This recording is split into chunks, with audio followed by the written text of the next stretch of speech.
നാശം.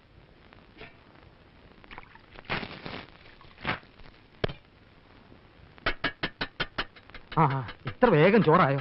എന്നിട്ട് വയ്യ. എല്ലാം കൂടെ വിട്ട് വിഴിഞ്ഞേക്കരുത്. ഉണ്ടിട്ട് കളിക്കാം. നീ എന്തിനാടി മണി അടിച്ചത്? ഇത് മരണമണിയാ. എനിക്ക് വയ്യ ഇങ്ങനെ അടുപ്പിൽ ഊതി ഊതി പ്രാണം കളയാൻ. ഒരുത്തി എനിക്ക് ഇതിനകത്ത് കിട്ടണം. അതിന് കഴിയോ? നിങ്ങളുടെ അവിടെ ഇന്നെല്ലാരും പച്ചവെള്ളം കുടിച്ച് ഓരോ ഉള്ളിയും കടിച്ചു പോയി കിടന്നു. കാലനക്കാൻ വയ്യാതാ ഞാൻ ഈ പുഹയത്ത് കിടന്ന് കഷ്ടപ്പെടുന്നത്.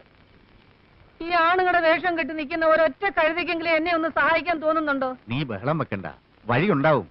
എത്ര ആലോചന ഈ വീടിന്റെ പടി കടന്ന് വന്നതാ. ഒരുത്തിനെങ്കിലും ഒരു പെണ്ണിനെ കെട്ടിക്കൊണ്ട് വരാൻ തോന്നിയോ? ആ പറഞ്ഞ എന്നെ കൂടെ ചേർത്തല്ലേ? ഞാൻ കെട്ടില്ല. കെട്ടാൻ വെച്ച പെണ്ണ് കെട്ടിന്റെ തലേ ദിവസം വേറൊരു കോന്തന്റെ കൂടെ ഒളിച്ചോടി പോയത് പെങ്ങക്കറിയാലോ. അവള് പോയെങ്കിൽ പോട്ടെ, അമ്മ നീയും കെട്ടല്ലോ. എന്തിന് ഈ വയസ്സുകാരത് കണ്ണുകൂത്തി കളിക്കാനോ? നീ പോടാ. ആങ്ങളെ കല്യാണം കഴിച്ച് എനിക്ക് സഹായത്തിന് ഒരാള് വേണ്ട. പോത്ത് പോലെ വളർന്ന 2 ഉണ്ടല്ലോ. 2 അല്ലേ പെങ്ങളെ, 3 പോത്ത്. ഹരിയെ ഞാൻ കൂട്ടിയിട്ടില്ല, അവൻ കുഞ്ഞ. നിനക്ക് തലയ്ക്ക് വട്ടാടി. ഇവർക്ക് കല്യാണപ്രായം ആയെന്നും വെച്ച് കണ്ട കാവാക്ഷിയെയും മീനാക്ഷിയെയും കെട്ടിക്കൊണ്ടുവരാൻ ഞാൻ സമ്മതിക്കത്തില്ല. യോഗ്യത വേണം, തറവാടിത്തം വേണം, കുലമഹിമ വേണം.